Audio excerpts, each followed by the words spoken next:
Thank you so much for tuning in again to this episode of Growth Island. Today I got the pleasure of one of my best friends, who is also an expert on health. It's Martin Kremmer. He's already been on the show once before talking about jet lag.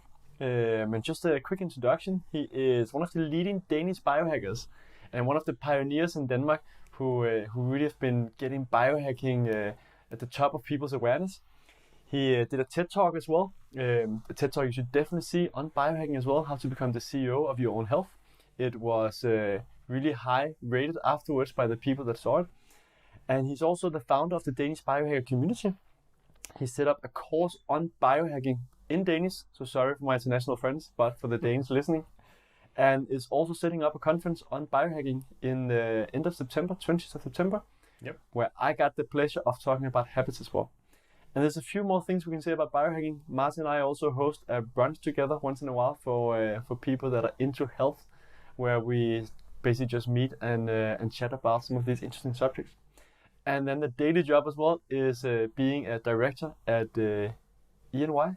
Yep. So a lot of things cooking. Yep. Martin, thank you so much for coming on today. Thank you for having me. Yeah. So, Pleasure. Martin, let's start out. What the hell is biohacking, if someone hasn't heard about that before? Or what does biohacking mean to you? Well, so I think the popular definition of biohacking, if we start there, is the art and science of living an optimal life with optimal health, right? And you do so by controlling the environment around yourself and inside yourself. And I am in particularly a fan of what we call Nordic biohacking, which is a little bit different from the more kind of fast-paced American style, stronger, better, faster all the time. And it's more kind of checked in with the ancestral wisdom and nature and so on. But for me, biohacking is a mindset. It is a way of living, and it is certainly not creating this artificial life, right? As you know me, it's very much about checking in with yourself, checking in with nature, and recognizing the huge benefits that you were born with 300,000 years ago, right? And that is something we can still tap into. And with the access to cool technology these days, we can actually start to validate how, for instance, our stress response is tremendously altered by things like nature. So again, biohacking doesn't have to be like artificial tech driven. It can be very down to earth. Yeah. Literally speaking. And another thing we often talk about when we talk about biohacking is the N equals 1. So the kind of... Very important, N equals 1, yes. Yeah. So we love to look into science. Yeah. So studies are amazing to figure out like what actually makes the impact for the majority of people.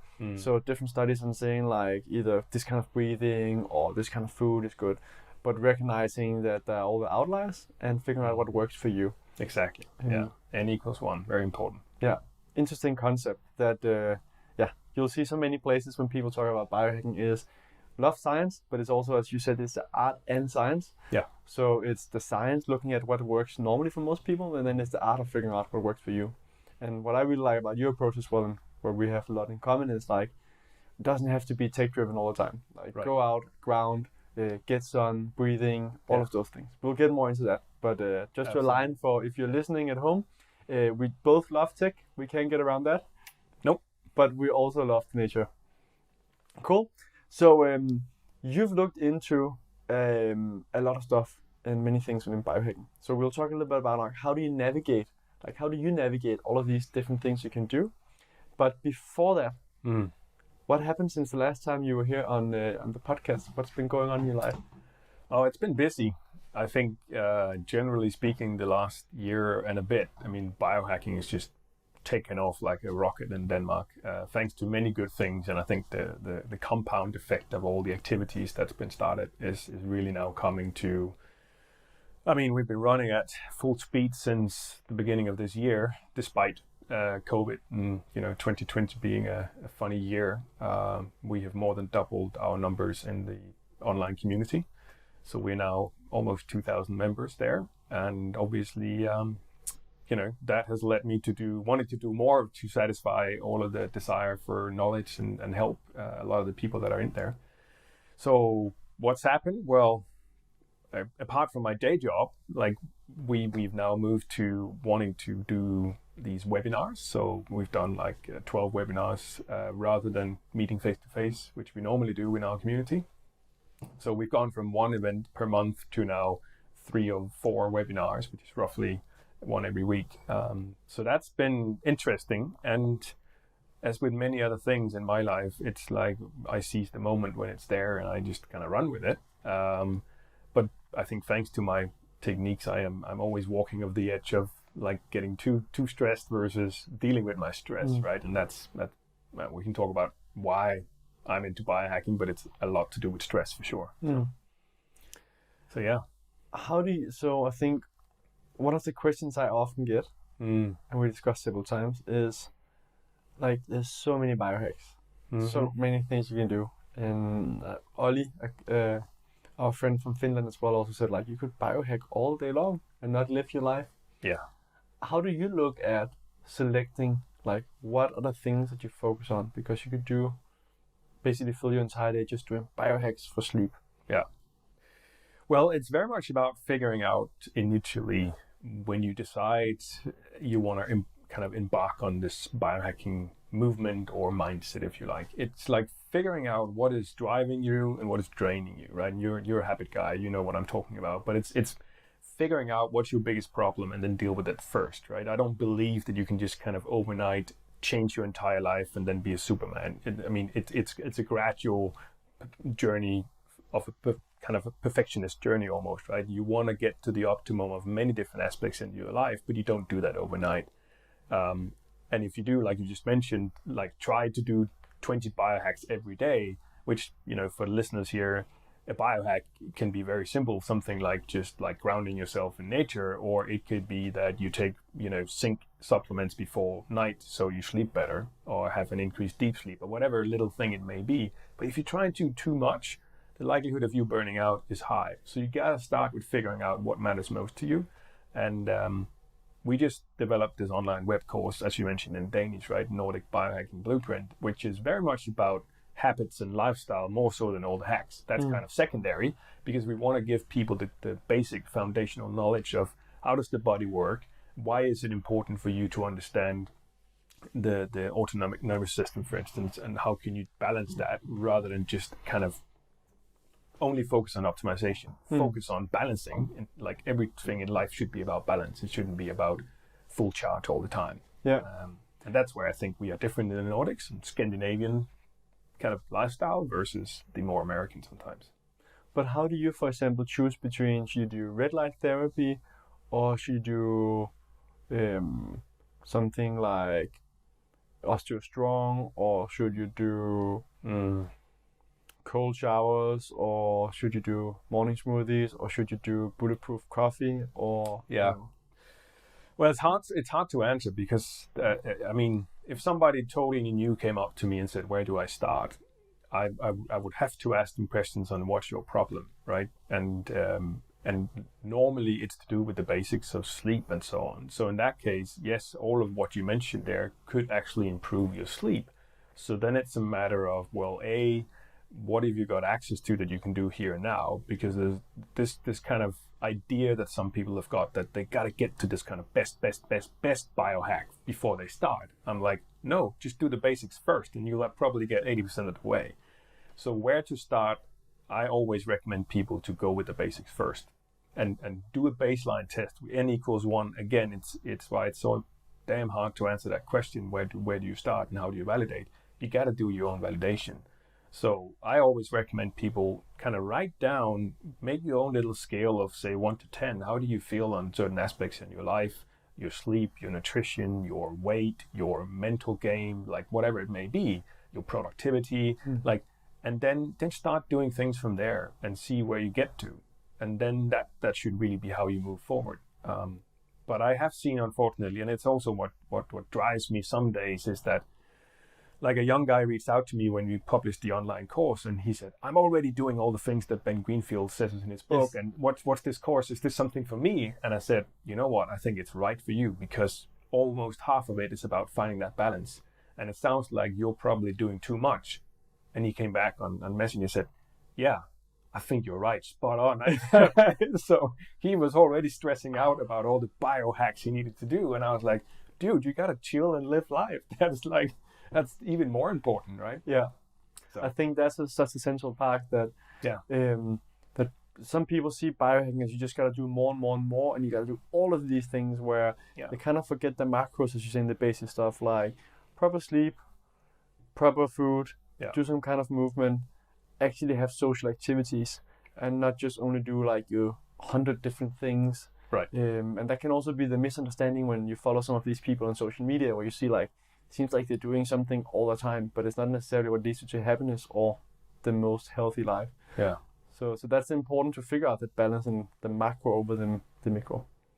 I think it's very important, and I want to talk a little bit about here, like one of obviously the world that I'm surrounded in EY, in this corporate game of high-charging professionals, men and women who wants to do best at the job, but also be the best parent and be the best triathlete and be the best buddy and like the best in everything.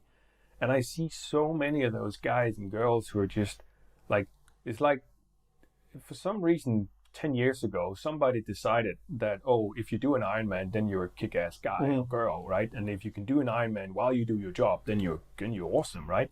And I think a lot of those folks have got it all wrong, and it is only those who succeed we hear about, and obviously they become the role models in the office, and those are the ones you aspire to be. But we got to be honest and say, well, probably 50% of us, we probably should do something else than an Ironman. And if we were going to attempt an Ironman, we should definitely figure out a way to de-stress our lives. Because what a lot of people don't think about is the stress is something that compounds over time, and you're slowly burning out your adrenals if you do not know how to activate the parasympathetic nervous system properly, right? And de-stress. And a lot of those guys, I mean, I've seen them. They're the gyms and the offices, they're being used, right? So you have folks that go out for a run in the morning or a swim in the morning, they clock in their hours, they do lunch, they go to the gym in the lunch break, and then they go back and sit sweaty at their desk, and then they train again after work, and probably have poor sleep, but they don't know, right? But they manage it because they're still like 30 or 28 or whatever, right? And then they try and continue that lifestyle, and then they have aching joints when they hit 40, and then they have they start gaining weight and they're 45, and then when they're 50, it's all going downhill, and then they may or may not be the ones who will have issues when they retire. Yeah. Certainly a lot more will have issues than those who will not have issues. Yeah. So, for sure. So if we kind of agree on I think we're very aligned on many things when it comes to health. That is kind of getting that balance, and I think also our friend Rasmus used to was on the TV program My Super Healthy Family, that was being portrayed in a very special way, where there's a lot of stuff that was being cut out. Yeah. And a lot of the comments that we saw afterwards were people like, he's so fanatic and so on. And we both know that Rasmus is very balanced guy, actually. Very, very happy of wine as well. He just doesn't. He's got really good wine, actually. He just doesn't drink shitty wine that also have more of the negative side effects. Indeed. So it's figuring out that balance. So I think that's really important that we get that in the start also for listeners to see hey, what is this biohacking? It doesn't need to be so crazy, which I also think, you're a good example of. So if we look into some of these fun biohacks, we discussed before, okay, one thing is getting the mindset of testing stuff, but what are some of your top 5 biohacks, and why is that? So I think if I look over time and just kind of accumulate all my learnings and say, well, what's the number one biohack for me? It's been nutrition. It's been understanding what nutrition do to your body, and that's it's driving who you are and how you look and how you feel. End of story, right? So once you get that dialed in, once you understand that, again, with diets and, as with generally in biohacking, there is no one size fits all. So I would never recommend people any specific diet. I would recommend them to understand the body, the mechanisms, the engines, as I talked about. Right? I talk about we all have this petrol engine and this diesel engine, and you need to know how to activate both, right? The petrol engine is when you're burning carbs and you're eating all your carbohydrates, whether that's bread or oatmeal or whatever it may be. And then there's the diesel engine, which is where you're living on your own body fat, right? And if you get to a state where you in your body can master both, then you've reached a level that is something you will live through with your entire life. You will live with that, and you're going to be thriving because you know when to take the right strategic decision in the moment. So if I'm out for dinner and I'm going, okay, fine. I'm going to today decide to activate my petrol engine, my carbohydrate engine, the one that for years we thought that was the only engine our brain could survive on, right? And through kind of social norms, sometimes we have to do that, and that's fine. But then I have my strategies to make sure that even though I have that engine running, I'm not putting myself in a ditch the following day, and that could be by activating my kind of glucose storage system, for instance, doing some exercise, right, or taking certain supplements that will keep my blood sugar low despite of the amount of carbs that I'm eating. And what supplements would that be? So there's a specific supplement which is I'm forgetting the name of it, but it's basically a blood sugar balancing supplement, and it's I think there are a couple of kind of natural compounds. One of them is berberine, and that's actually in studies as good, if not even more effective than metformin. And metformin is the kind of synthetic version of what, if you're type 2 diabetic, that's what you will take to keep a stable blood sugar. But berberine's been like validated to be as good. So that's one example. There's some other, it's not monk fruit, but it's some fruit. We can get them the show. Yeah, I'll get the link note. Yeah, I normally label all my supplements with like what it means to me, and this is like the blood sugar stabilizer drug. Yes. And you said exercise as well. So exercise, that's a big word. Is it like 20 push-ups, 20 squats, or is it like running for 30 minutes? So it can be many things actually. Studies have been done on a 30-minute walk, like a brisk walk for 30 minutes before a carbohydrate-rich meal.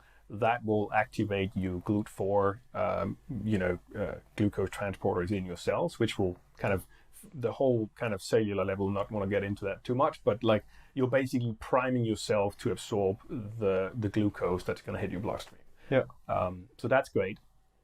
But you could also do just like 10 minutes of X3, like the very intense, heavy load resistance training. That's as good, right? So those are the two options. What you could also do is just like any exercise for 15 minutes that's like high interval, high intensity, is good. Yeah, fair enough. So food is one of the first things. Figuring out, are you running on carbohydrates or are you running on fat? Yeah. And can you say a little bit more about like running on fat? What does that mean?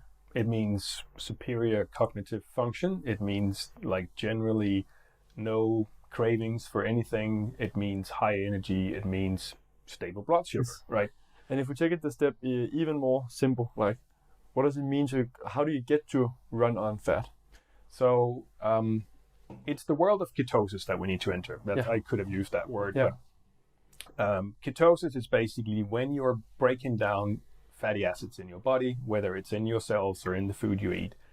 You're producing a product or a molecule called ketones, right? Now, different kinds of ketones, but those ketones are basically a superior fuel source, primarily for your brain, but it takes about 3 days for your body chemistry to, say if you fast, for instance, right? If you fast 16 to 18 hours for 3 days, then your body will have realized that, okay, there is an alternative fuel source that I can actually live on, and that's those ketones.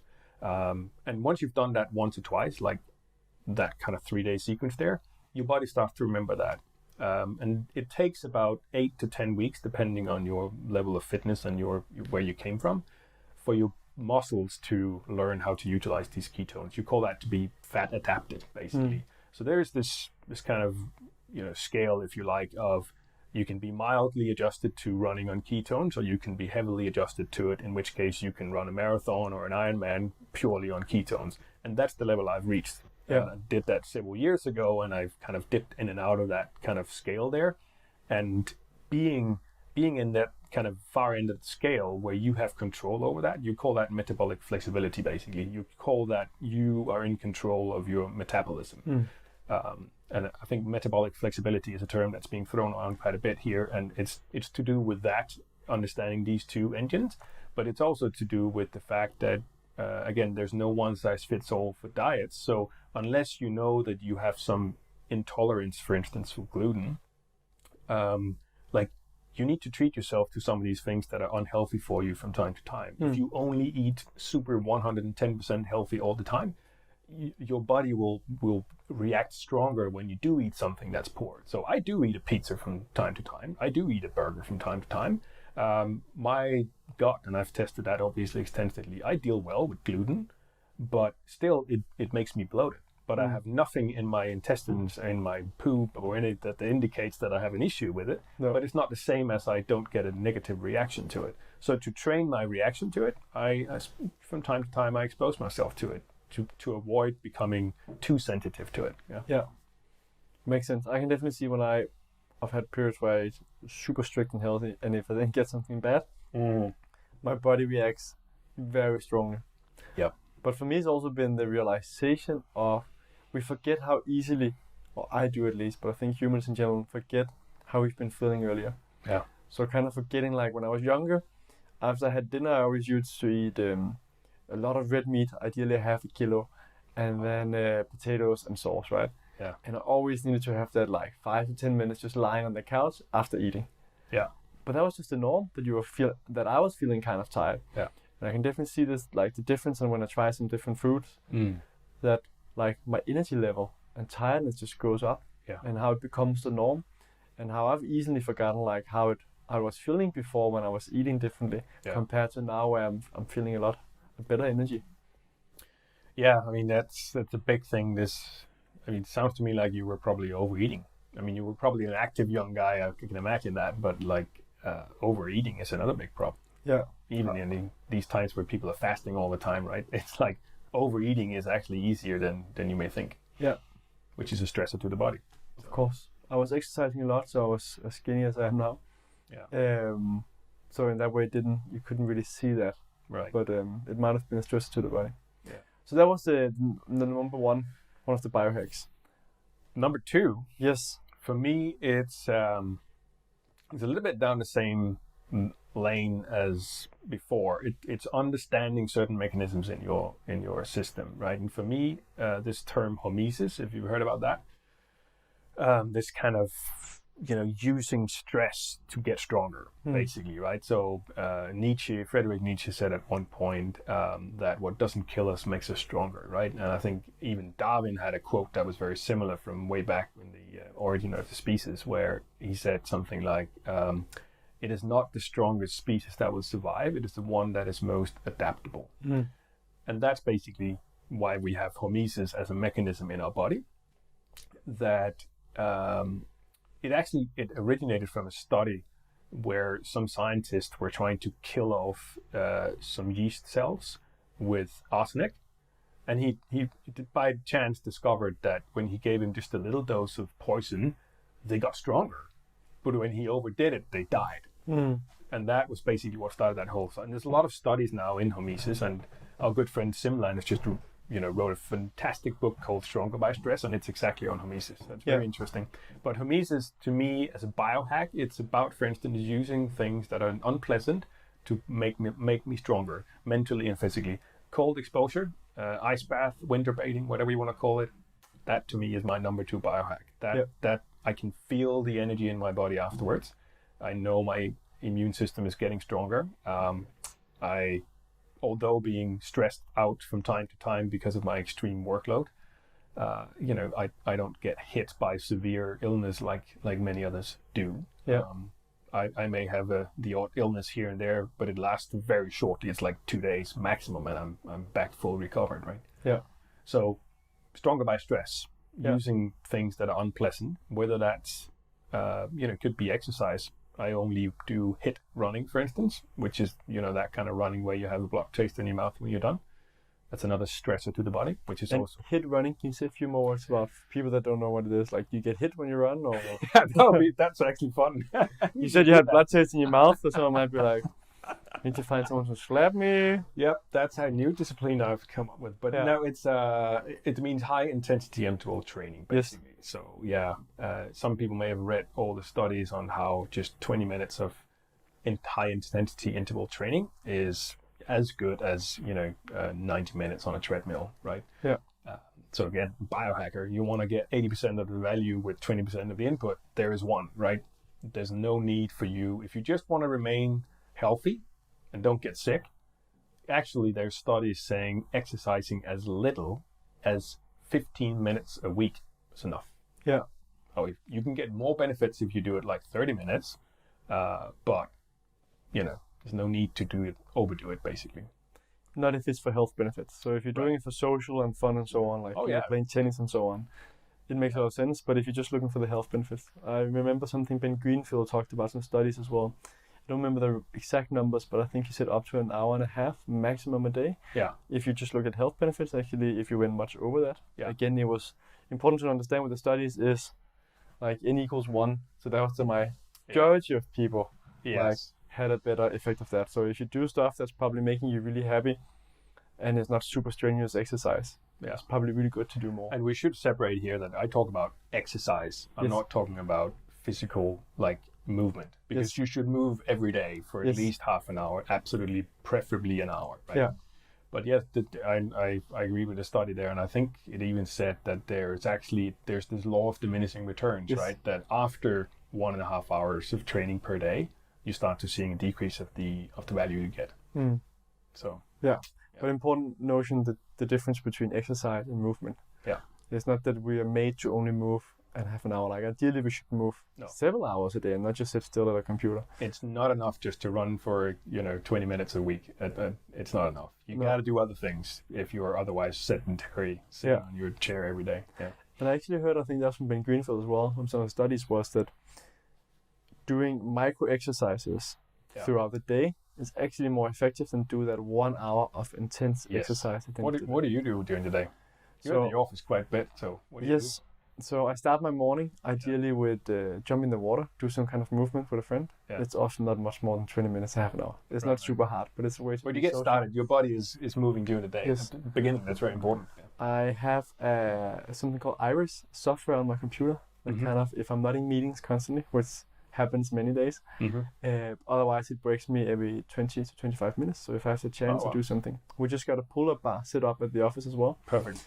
A few days ago, so it's possible to go out there and just do a few pull-ups. Sometimes people look at me strangely in the office because I'm walking to the toilet and doing lunches or something else. I love it.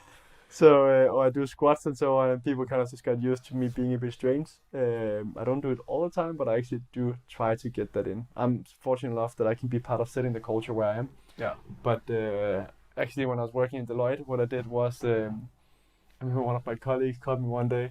He was like, "Mads, what the fuck are you doing?" So I went out to the stairs, the emergency stairs, and I did some push-ups there, or like ran up and down the stairs. And that was before I got into all of this biohacking, but that was just like, I could intuitively feel like my body wanted to move. I always had a hard time sitting still, so it's like, doesn't fit that well. Right. Or I did it at the toilet. We had big enough toilets, so I could do push-ups, or I could do some stuff for triceps, just basically, again, moving. Yeah. Perfect. I mean, I think it's fascinating that you are a role model when it comes to that, because in my office, obviously, it's a little bit more of a conservative environment, but I am hoping one day I will see people do that. Yeah. Fun story, actually. My boss in London, he's a CrossFitter. Yeah. And him and I are totally aligned on the need to move every day throughout the day, right? And so we have these, in our global headquarters, we have these fancy meeting rooms where there's all glass and all of that. And one day we had a full day meeting, and him and I were both kind of jumping in our chairs, wanting to get up and move. So we decided to do wall sits in the meeting room, and people around was kind of looking, what are these two guys in their suits doing, doing wall sits? And then to top it off, he decided he was going to do a headstand in this glass cubicle meeting room, and people were like, what the heck? But hey, we are all, we got good energy, so that's what matters, right? So. It's important. My colleague was nice. I remember Katja Jolene, a really good colleague. I was just like, she just started laughing when she saw me, like, as you doing push-ups on the stairs. What the hell is going on? Yeah. But that's one thing. So a third thing, and I think it's important to say with these dressers, just so people don't misunderstand, that's not the same that you should do coke once in a while just to test it out, and try not to sleep at all for 3 days just to test it out. That's not how it's meant. No, it's microdosing stress for sure. Yeah. And like ice bath is a perfect example of that, right? But then you talk about hacks and hack stacks, right? That's coupling a cold shower with breathing techniques like box breathing, for instance, that again, by scientific studies, it is triggering your parasympathetic nervous system. You are relaxing, right? Yeah. And box breathing. Should we try Box one? breathing is really simple. We can try it out. Yeah, it's basically just you breathe in for 4 seconds, or 5, or 3, whatever you want to do. But you breathe in for 4 seconds, you hold your breath for 4 seconds, you breathe out for 4 seconds, and you hold your breath, or the lack of it. Basically, you're not doing anything for 4 seconds with no air in your lungs, and then you breathe in for 4 seconds. So that kind of box square, if you like, just kind of routine, doing that over and over again. Really good. And how many times would you normally do that? I would say at least 2 minutes is good. And once you get into it, 2 minutes will go fast. I normally do it 5 minutes when I'm in a cold shower or ice bath. Okay. To me, that's kind of like I want to hit that 5-minute mark, and it feels so good. And you can measure your HRV, your heart rate variability goes up afterwards. Yeah. Fascinating. Yeah. All right, I think that's enough for people to be able to try it at home. We don't want to try it. We'll do it another time, so we don't do too much. That's But okay. box breathing is really Very good. really effective. Cool. I think one of the cameras stopped, but I'm looking like I'm sitting very still. 2 very serious men looking at each other. good thing we got 2 recorders. Oh well.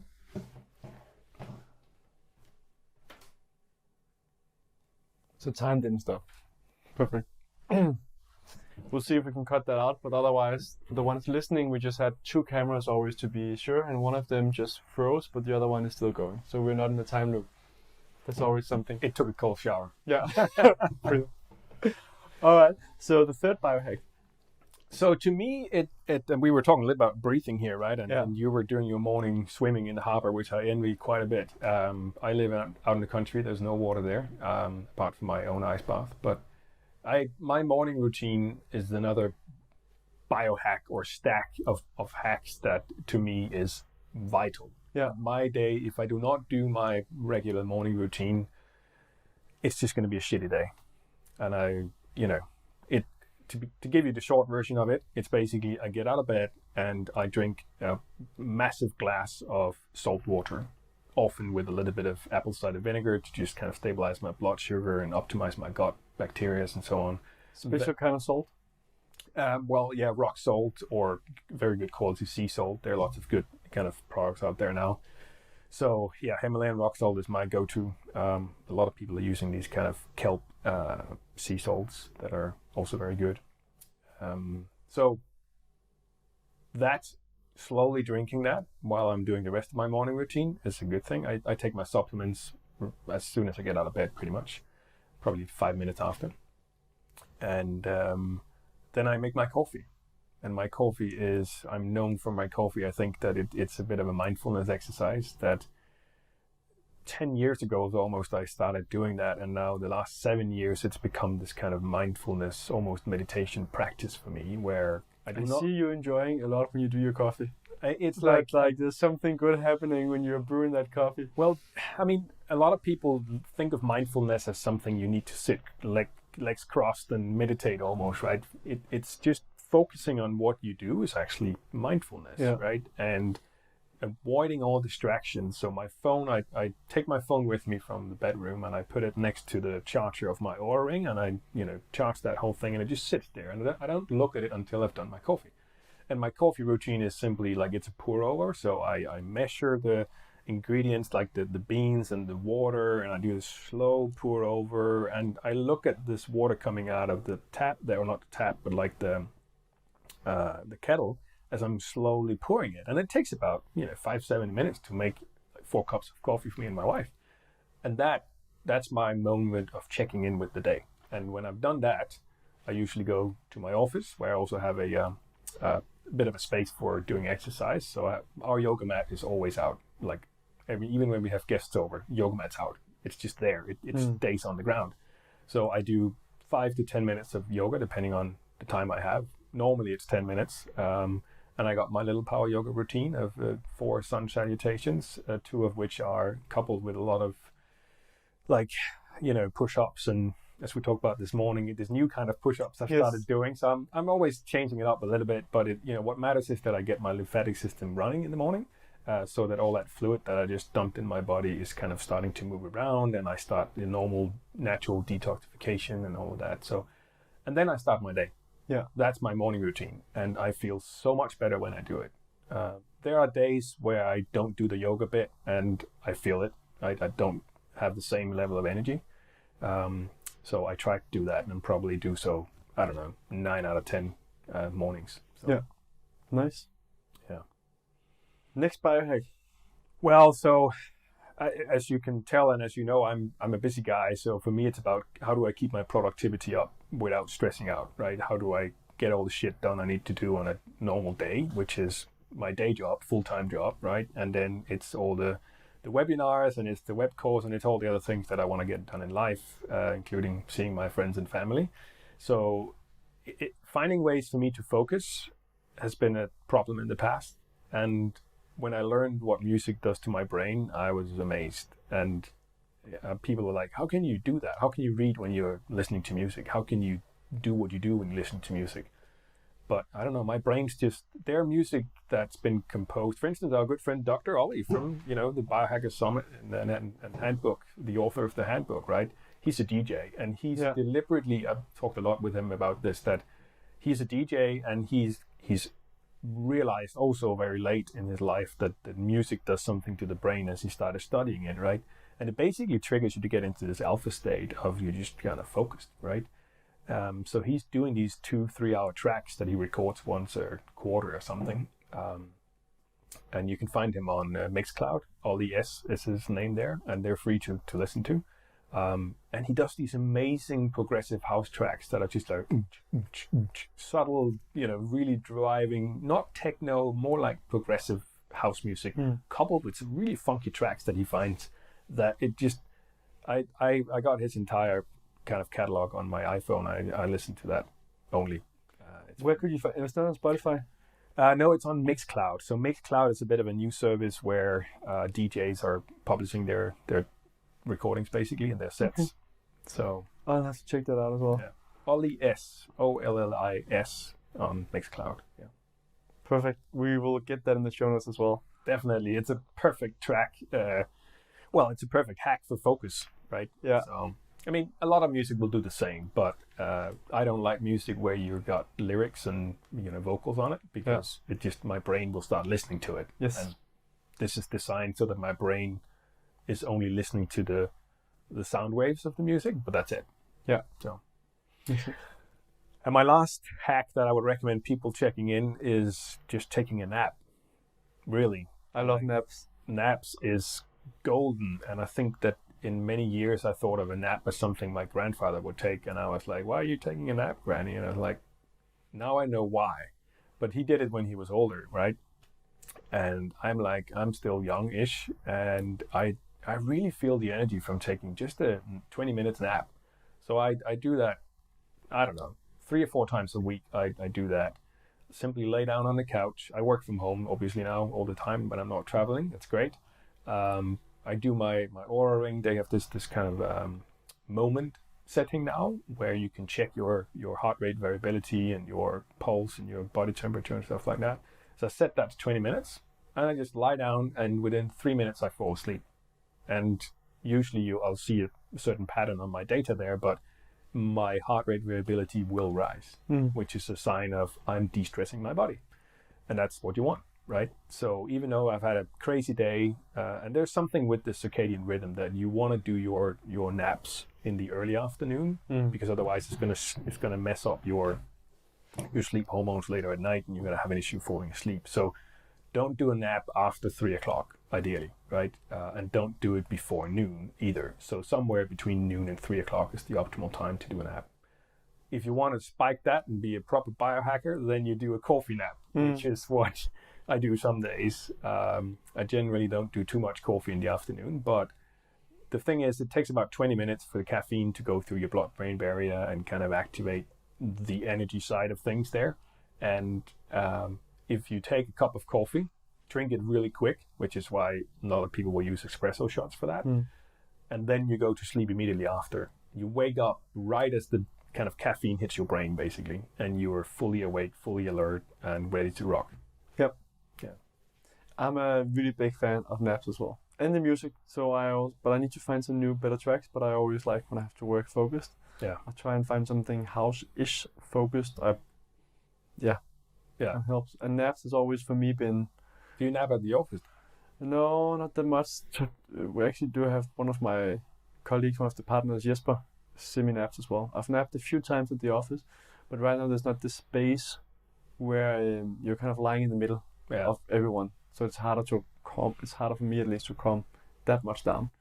But if I'm working from home, I would probably take a 20-minute nap. I'd keep it under the half an hour. I read somewhere that as long as you keep it under half an hour, then it's you don't go into deeper sleep stages. So you want to do it in half an hour maximum or more than an hour and a half to get through. That's right. Yeah. But when I had my startup, I was doing quite often. So there was a place where you could go up, and I would often. I worked a lot when I had my startup. So it was from 9 in the morning till 11, 1 in the night every single day, 7 days a week for a few years. But I loved what I was doing. Yeah. It wasn't the smartest thing. I should have kept some weekends open to do more stuff, and also had a hit on my social life. But I was so passionate about what I was doing that I was just on that mission. And I went up and often got those like 20 minutes, half an hour, and then back at it. And I didn't really feel tired. Right. I was also younger at that point. But I feel like when I get so focused and so passionate about something, time disappears around me, and I can be focused about it till quite late. But I'm much more focused. I've always been focused on my sleep, so I always made sure that I got my 7 to 8 hours of sleep. Good. Yeah. But I try to now, even though I have a good flow, to try to stop work around 10 the latest, so I can get to bed in proper time. Yeah. Well, screen time late at night for some is an issue with sleep. For me, it's not that big of a problem, but I do wear these blue blockers, but they're not the geeky yellow ones that most biohackers will use. No. Again, like, do your own testing. I have not measured a difference whether I'm using the very hardcore blue light filtering versus the very light computer glasses that are filtering 80% of the blue light. To me, that's apparently enough. I'm still secreting melatonin as I should. So I agree with you. Don't work past 10 at night. And if you do, though, do you sometimes take an all-nighter? I'm a fan of all-nighters, though. So working till the next morning? Well, whenever you're done. Normally for me, it's like when I do it, it's like I work the full day. Yeah. I take a nap in the afternoon, and then I drink a cup of coffee in the evening with my dinner, and then I just work until 3 or 4 a.m. Yeah. I don't do that any longer. I did that any longer. So I try to make sure that, okay, I gotta get it done tomorrow instead. If there's a super hard deadline, but I haven't been anything lately where it's like, it needs to be done tomorrow and I can't get it done. Yeah. Then I shift stuff around. Also in regards to keeping my sleep rhythm fairly stable. Yeah. I'm not a big fan of it, but in my life, sometimes I do need to find that extra half day. So, wouldn't necessarily recommend people doing it, but it's something the body can take. It's just not something you should do often. But then again, being a biohacker and understanding your metabolic systems, right? Yeah. I actually only recently learned that if you have a very poor sleep, so say you go out for partying with some friends, right, and you only have 3 hours of sleep, which would be the same as me working through the night, right? Your body is so stressed and your cortisol levels are so high that it's basically like you're pre-diabetic temporarily. So that means that whatever you're gonna eat, it's gonna be stored as fat, and you're not gonna be in any form of ketosis if you start eating anything. Even though if you take your bulletproof coffee, that's pure fat, that fat's going to be stored as fat. It's not going to be burned off as something you can use for energy. And that's because of, like, your body tells you, hey, you got to, preserve energy because you're stressed. Yeah. Right? So I would never do that. If I worked all night, I would take good care of myself the day after. I wouldn't just carry on being a dick with my life, basically. No. Then you would have an easier day. Yeah, exactly. Yeah. So that's like, and I can see, like, then you have to push through one day if the deadline is the next day. Yeah. But otherwise, it's like, what can you move the next day? Yeah. So you can still have a productive day there. Yeah. You can't make up for the sleep, but you can make sure that you don't put yourself in an even bigger ditch. Yeah. Right? So. Yeah, makes sense. Yeah. Cool. Martin, where can people find out more about you? Where should they go follow you? Well, so I would say Instagram is probably the place where I'm trying to gather most of my attention. I do have a website with a mailing list that I would definitely encourage people to sign up on, which is either martinkremmer.com or newnormallabs.com. Yes. New Normal has kind of become my thing, New Normal Health here, that I think it's time that people think about that they can change the norm that they've been born into and achieve more things. So So that's that. But then look up our blueprint. If you're Danish and you want to learn more about biohacking, we will soon release tickets again for the online web course. Yeah. So that's Nordic. And what? Well, so there are numerous places to go, but if you just go into biohacking.live, you'll find all our things there. Perfect. And the conference, at the time this is coming out, it might already be sold out because we're pretty close with the tickets, but we will get some tickets for the audience though. Yes. What's the link again for the conference? So right now that is biohacking.live as well. Okay. Yep. So that's a very simple shortcut URL there, but that's where people can get tickets to the event. Yeah. And just who are some of the speakers apart from myself? So we've tried to really, and we're really thankful for them helping out here, because I think the Danish biohacking movement it's becoming that umbrella of all the good things you can do to stay healthy and like live the good life and not burn out, don't get sick. Yeah. So we've got Umaro Cadogan, which is like one of the biggest health evangelists in Denmark. He runs the biggest certification of almost like food as medicine. Yeah. So functional medicine, I know you've talked about that before in your podcast, right? So he was one of the first to get through the whole thing with functional medicine, and he's been preaching that for a long time. So known from TV, obviously, and you got Pia Norup and Tina Jørgensen. I believe you've had Tina on your podcast here. Pia Norup is another Danish doctor who's also becoming a big fan of biohacking and taking control of your health. Yeah. We've got Mads Bo, who is known as the Juice King, and I really hope that the audience will give him a lot of the credit that he deserves, because he's, I think there's varying views on him, because he's kind of like talking a lot about you just need to juice your vegetables, but you actually listen to some of the talks that he does, he knows a shit ton about biology and the human body, and he's got a fascinating story himself. Used to be a mechanic, now he's just like a health evangelist, and he's hitting an audience which needs to hear what he's saying, which is get more vegetables. So he's awesome. He's fantastic. I saw him. So he's known as a juice person, but he stresses so much when he does a talk. Yeah. Juice is just one part. Indeed. Hey, don't only live off juice. He actually spends a fair bit of energy on that, because some people put him in a box. And I really enjoyed the talk. It could have been like, had you put him in a different setting, he would have been a normal health talk. It's just that brand that he got. He knows so much about both sleep, exercise, and general nutrition and so on. And he's a high energy, fun guy, so that's going to be a good talk. Yeah. And then we got Rasmus Just, the Danish biohacker guy as well, who's was in that TV thing. Good friend of ours, friend of our little lounge here. We got Thor Fogh. Yeah, I believe you also had. So we basically picked all your guests. Thor is a good friend, but also he's my go-to source for anything where I kind of feel like I need to adjust my mental game. So he's into what's called, I think, what is it called? Kropsterapi. Well, yeah, that's the Danish. Therapy. It's kind of like, there's an English word for it, but it's kind of like a type of therapy where you're looking into the connection between the mind and the body, and the kind of body-mind connection, right?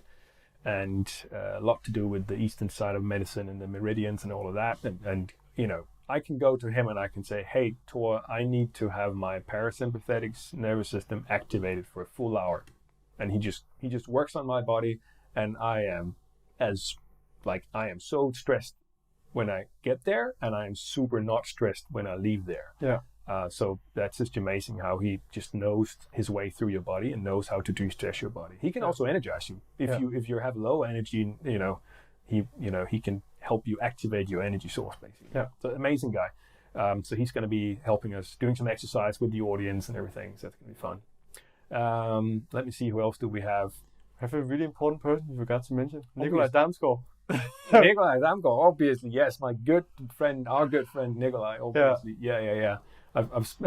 We were chatting this morning, and it's like, I speak more with you than with my wife. And I was like, yeah, we have a lot going on, and him and I will be hosting it this year. And we hope to come back soon with a bigger thing. And Nikolaj is also part of the course. He is teaching a lot on that. Nikolaj, just a few words about him, is also one of the leading people in Denmark within, functional health and so on. It's been in this. Yeah. He grew up with it with his dad as well. Absolutely. And wrote a good book on fasting in Danish that's really worth reading. And he speaks all around Denmark as well when it's open. Yeah, he's a great guy. I mean, he's I learned so much from him. Yeah. And what I like about him is his down-to-earth approach to things. Like, he's getting both Umaro and Masbo, he's worked with them, and they will pull him in because they're so geeky sometimes that he's the guy who will explain it so people get it. Yeah. So that's a skill, right? Yeah. So he's good at that. Yeah. Yeah. Cool. Definitely, it's going to be a good conference. I look forward to speaking about habits there. Yeah. And also learning from some of the other speakers that are, role models here in Denmark. Yeah, it's an awesome event. Hopefully everything will go well with COVID, but we hope so. I think we're running a little bit out of time. Whoa. Time always goes fast. I will make sure to get the things in the show notes. Yep. So the last thing, if you could give yourself an advice for a 10-year younger version of yourself, what could that advice be?